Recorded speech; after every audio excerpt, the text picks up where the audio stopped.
Supply ng kuryente sa Western Visayas stable na matapos ang nangyaring partial blackout. Ang detalye sa report ni Kim Salinas ng GMA Regional TV 1 Western Visayas.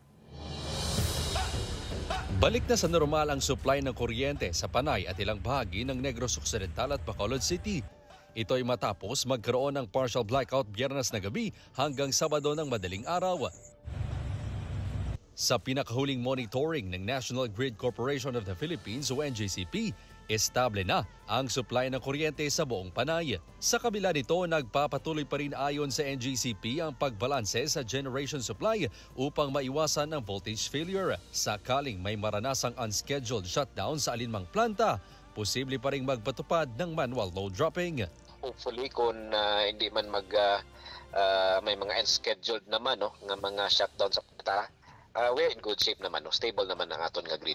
Nitong linggo, pinahayag ni Iloilo City Mayor Jerry Treñas na makikipagpulong siya sa Department of Energy, Energy Regulatory Commission, kasama ang Panay Energy Development Corporation, NGCP, at mga sektor na apektado upang mapag-usapan ang nangyaring partial blackout.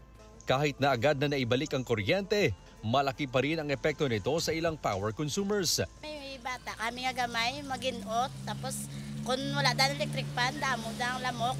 Grabe kadang hassle sa amon. Ayon sa NGCP, ang dahilan ng partial blackout ay ang pag-shutdown ng Unit 3 na planta ng PEDC dahil sa internal issues na agad ding sinundan ng pag-trip off ng natirang Unit 1 at Unit 2. Naibalik din nung Biyernes ng gabi ang supply ng kuryente sa ilang bahagi ng Panay habang Sabado na madaling araw, naging fully restored na ang lahat ng apektadong feeders.